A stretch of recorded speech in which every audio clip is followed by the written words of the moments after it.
Que a graça, a misericórdia e a paz de Deus, da parte de Deus, de nosso Senhor e Salvador Jesus Cristo, estejam conosco. Amém. Hoje toda a igreja cristã no mundo inteiro observa a ocasião solene da Sexta-feira Santa. A crucificação e os sofrimentos e a morte de Jesus que restauram o verdadeiro significado da vida neste mundo. O texto do nosso sermão é o texto que nós acabamos de ler, o texto de 1 Pedro, capítulo 1, a partir do versículo 14. E eu quero fazer uma reflexão com vocês hoje sobre o significado da vida. O que a morte de Jesus significa para nós? O que significa o derramamento do sangue precioso do Filho de Deus sem pecado? O que significa para nós, pecadores, por quem Cristo morreu? Significa, de maneira bem resumida, o perdão total de todos os nossos pecados. Significa reconciliar-se com Deus que nos criou e nos ama. Mas a morte de Jesus pelos pecados significa muitas outras coisas também. Jesus ganhou para nós, por sua cruz, muitas bênçãos maravilhosas diante de Deus, nesta vida e na eternidade. Mas hoje eu quero me concentrar em um presente precioso que o nosso amoroso Salvador nos restaurou com a sua morte: o verdadeiro significado da vida. No nosso texto, o apóstolo Pedro escreve: você foi resgatado dos caminhos inúteis herdados dos seus antepassados, não com essas coisas perecíveis como prata ou ouro, mas com o precioso sangue de Cristo. O que será que Pedro quis dizer com você foi resgatado dos caminhos inúteis dos herdados dos seus antepassados? O ponto de Pedro aqui é mais do que apenas os nossos antepassados eram pecadores. Não é apenas isso. Eles transmitiram realmente para nós a forma de vida pecaminosa, de modo que nós precisamos ser sim resgatados dos nossos pecados. Embora isso seja exatamente correto, extremamente correto, e a morte de Cristo na cruz por nós certamente nos resgata dos caminhos pecaminosos que nós herdamos dos nossos antepassados.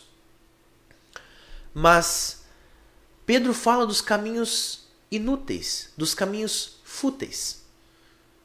Futilidade, inutilidade. É uma palavra bíblica importante. Ela aparece em alguns momentos na Escritura. A palavra que Pedro usa aqui é a mesma palavra que o livro de Eclesiastes usa em suas famosas linhas de abertura. Sem sentido, sem significado, tudo é inútil. A Bíblia ensina que Deus criou o nosso mundo.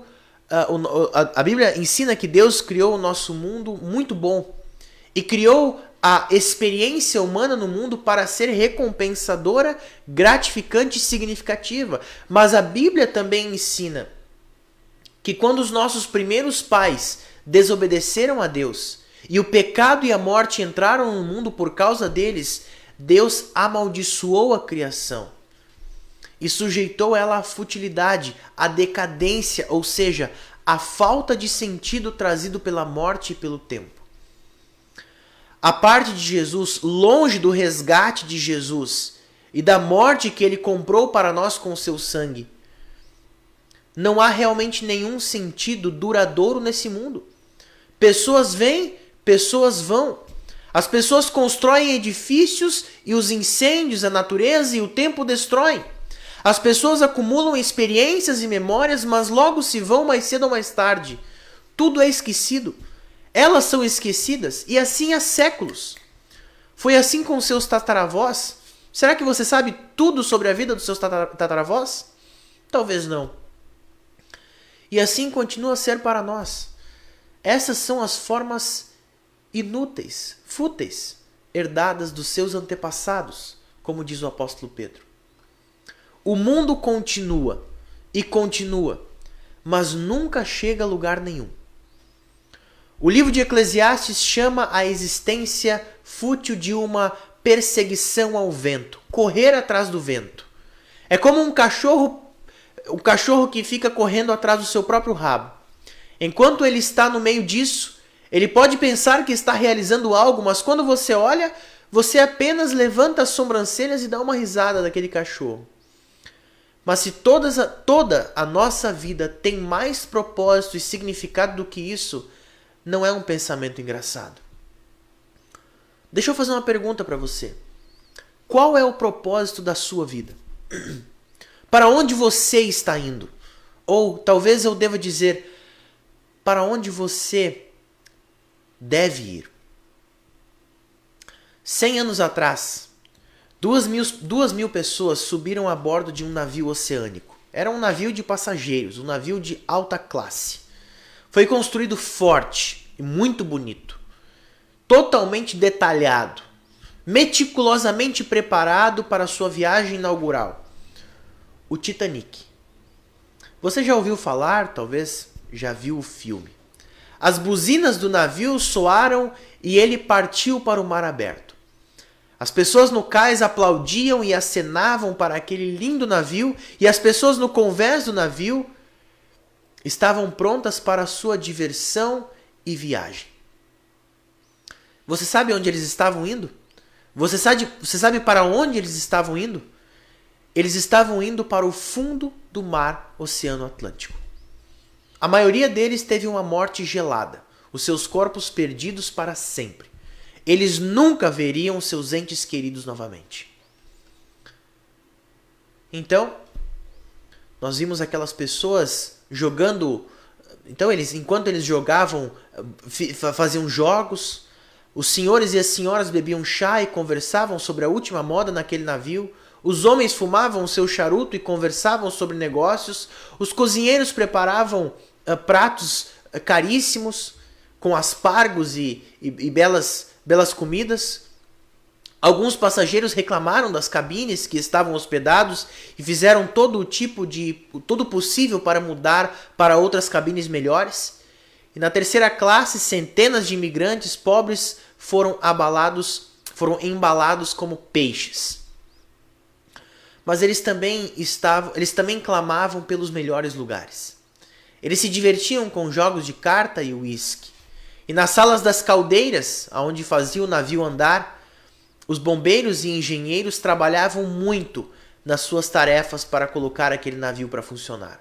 E lá em cima, no convés ensolarado, passageiros e comissários de bordo arrumavam as espreguiçadeiras da mesma maneira para se visitarem, para pegar uma brisa e para pegar um sol, ou para ter uma visão melhor daquele vasto oceano, ou uma visão melhor das pessoas interessantes dentro do navio.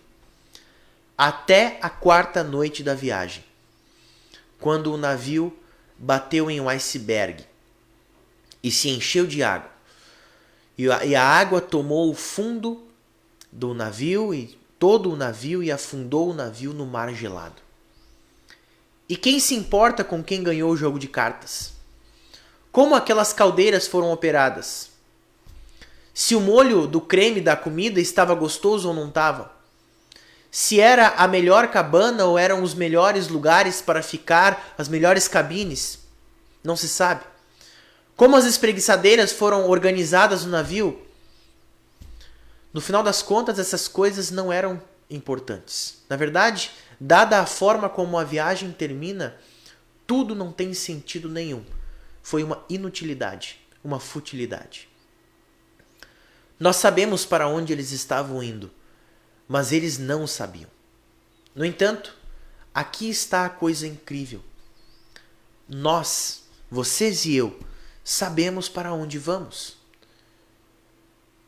A nossa geração, a nossa vida, a nossa geração não é uma viagem inaugural da humanidade. Gerações vieram e se foram antes de nós. Gerações depois de nós vão vir. Eles viveram, alguns bem, alguns não tão bem. Alguns prosperaram, outros sobreviveram. Alguns viviam em casas bem cuidadas, outros em habitações ruins. Alguns eram sábios, alguns eram tolos. Alguns trabalharam duro, outros trabalharam mal. Alguns gostavam de ter um bom tempo, alguns não aguentariam se outros se divertissem. Alguns sempre foram fiéis à sua palavra, outros você não podia contar com o que diziam. Alguns tiveram grandes realizações, outros não. Esses muitas e muitas gerações que se passaram antes de nós. Eles viveram como nós e como certamente nós iremos também, eles também morreram. E qual é o sentido disso tudo? Qual é o sentido de suas vidas? Alguma coisa importa? Nós temos boas respostas para todas as coisas? Tem um filósofo chamado Peter Kraft. Ele escreve o seguinte: das 21 grandes civilizações que existiram no nosso planeta, a nossa, o Ocidente moderno, é a primeira que não tem ou ensina aos seus cidadãos qualquer resposta para a questão do porquê existem. E ele continua: uma maneira boa de dizer isso é que a nossa sociedade é pluralista e nos deixa livre para escolher ou criar nossos próprios valores fundamentais. Uma maneira mais sincera de dizer a mesma coisa é que a nossa sociedade não tem nada além de sua própria ignorância para nos dar sobre essa, a mais importante de todas as questões. Hoje, a imagem da cruz de Cristo é apresentada para os cristãos e para não cristãos também. Em reverência e louvor, nós contemplamos o Cordeiro de Deus, puro e santo, desprezado, que derramou até a sua última gota de sangue, morrendo por você e por mim. E o que está acontecendo aqui? Esta é apenas mais uma imagem fútil do mundo moderno inútil? Um bom homem isolado no início da vida? Outra história triste para adicionar à pilha de histórias tristes que este mundo quebrado já viu? Quando os discípulos viram Jesus sofrer e dar o último suspiro, pode ter parecido a eles uma cena devastadora de falta de sentido. Pode ter parecido para eles no momento como mais uma morte sem saída que tornou tudo o que veio sem sentido. Mas como você sabe, meu irmão, minha irmã, o Senhor Jesus não permanece morto. E por seu sofrimento e morte inocentes e por sua glória e ressurreição, Jesus Cristo mudou todas as equações. À medida que o precioso sangue de Jesus Cristo é derramado, a maldição sobre esta criação está sendo removida. A morte salvadora de Jesus Cristo é extremamente importante e por causa de sua morte, tudo mais agora importa também. Agora, finalmente, nossas vidas têm um significado que perdura. E esse único ato de obediência de Jesus traz significado, e um significado importante para muitos atos de seus irmãos e irmãs. Queridos amigos, vocês foram resgatados dos caminhos inúteis, herdados dos seus antepassados, não com coisas perecíveis como prata ou ouro, mas com o precioso sangue de Cristo. E qual é o significado? Qual é esse significado com o qual Jesus preenche nossas vidas então? Qual é o nosso propósito? Qual é a razão agora? Que razão nos foi dada para a nossa experiência? Deus nos colocou aqui para conhecê-lo e para desfrutar do seu amor para sempre. E o nosso Deus, tão cheio de amor, nos colocou aqui para amarmos. Amarmos a todos. Nossos pais, os filhos, nossos irmãos, nossos cônjuges, nossos filhos, nossos vizinhos, nosso chefe, nossos colegas de trabalho, os clientes, nossos pastores, nossos políticos, nossos amigos mais queridos, nossos inimigos mais cruéis, em qualquer lugar da vida que Deus nos coloque, em todas as vocações para a qual Ele nos chama, nós estamos aqui para amar, para se entregar pelo bem dos outros, como Jesus Cristo se entregou totalmente por nós. Contemple a cruz de Cristo, meu irmão, minha irmã. Veja o significado da vida. Aqui, pela obediência de Jesus, pelo ato de amor de Jesus, a alegria vem ao mundo e é uma alegria que nunca terá fim. E o verdadeiro significado voltou à criação de Deus. E para nós, isso significa o seguinte: por causa da morte de Jesus, as nossas vidas são sim importantes. Quando vivemos em obediência a Deus e no amor para com os outros, quando nos dedicamos ao trabalho de nossas vocações diárias, Deus estará conosco. E Deus, com certeza, irá olhar para os esforços de nossos corações e isso terá um significado duradouro. A Bíblia às vezes chama a vida do povo de frutos. As nossas vidas são como árvores plantadas por Deus e nós estamos aqui para dar frutos. A fruta é boa, é nutritiva, é doce, mas uma vez que a fruta é colhida, ela não dura. Amadurece, apodrece e depois desaparece. Mas a morte e a ressurreição de Jesus mudaram tudo. Jesus ensina que se nós permanecermos nele e ele permanecer em nós, nós daremos fruto. E esse fruto durará. O fruto permanecerá. Deus assumirá o controle das nossas obras, os momentos e o amor de nossas vidas. Ele vai entrelaçar todas as coisas em seus belos propósitos, seus duradouros propósitos, seus eternos propósitos. E Deus fará valer a pena. A sua vida cotidiana, por causa da cruz de Cristo, irmão e irmã, agora está produzindo frutos que vão durar para sempre. Queridos amigos, as suas obras nunca poderão te salvar. E é por isso que Jesus foi até a cruz, para ganhar para você o perdão dos seus pecados, para ganhar para você a salvação eterna.